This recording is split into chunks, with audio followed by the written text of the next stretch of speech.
Le leader aujourd'hui doit faire face à de nouveaux défis. Environnement complexe, attente des nouvelles générations en quête de sens, cycle d'innovation de plus en plus court et arrivée de l'intelligence artificielle en entreprise. Pour cela, il est important de prendre des temps de recul, où le leader va se reconnecter à lui-même, réfléchir, échanger entre pairs. Et c'est dans cet esprit que nous vous proposons, avec Fabienne, la retraite Leadership Altitude, un moment privilégié pour vous ouvrir une réflexion, à la fois une démarche réflexive intérieure, mais également une démarche intégrale, puisqu'on vous permettra, à travers des randonnées, à travers des prises de point de vue sur des points hauts, d'ouvrir votre réflexion et d'engager donc une démarche à la fois libre et engagée. J'ai écrit un livre avec 17 grands dirigeants, managés avec son âme.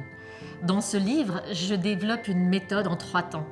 Se recentrer dans l'intériorité pour mieux se connaître ses forces, ses valeurs, mais aussi ses croyances limitantes. Ensuite, se décentrer dans l'altérité, travailler la relation à l'autre, si importante dans le management. Et enfin, se surcentrer pour se situer dans un environnement plus large, donner de l'impact à son action, laisser une trace à la fois sociale et environnementale, tout en permettant à son entreprise de réussir.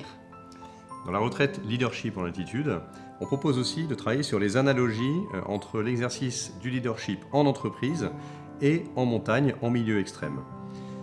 Il y a quelques années, j'étais dans les chasseurs alpins, j'avais organisé un raid à ski en haute montagne avec mon unité, on était une cinquantaine, et ce raid devait se terminer par le sommet de l'Albaron, qui est à un peu plus de 3600 mètres d'altitude, qui comporte un passage technique sur la fin et qui peut générer beaucoup de délais, notamment lorsqu'on est nombreux.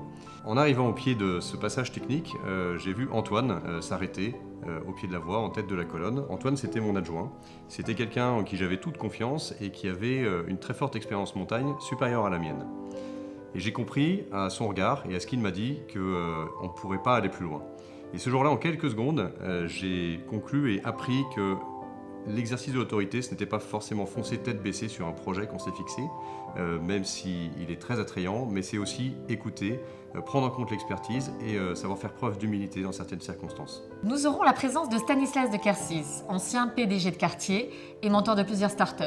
Il nous partagera son expérience de dirigeant dans un grand groupe de luxe. Nous aurons aussi le plaisir d'avoir avec nous Pierre Sancier qui commande le groupement militaire de haute montagne, une équipe d'alpinistes experts qui traversent et parcourent le monde pour ouvrir de nouvelles voies, aller sur des terrains encore inconnus. Lors de cette retraite, vous aurez l'occasion véritablement de vous poser, de réfléchir, de faire travailler votre corps, mais aussi d'échanger avec d'autres, avec les autres participants et avec nos grands invités. Ces 3 jours auront lieu aux Granges d'en Haut à Chamonix, un complexe de chalets dans la montagne, un lieu propice au retour sur soi, à la réflexion et à l'échange entre pairs. L'idée, c'est de construire ensemble le leadership de demain.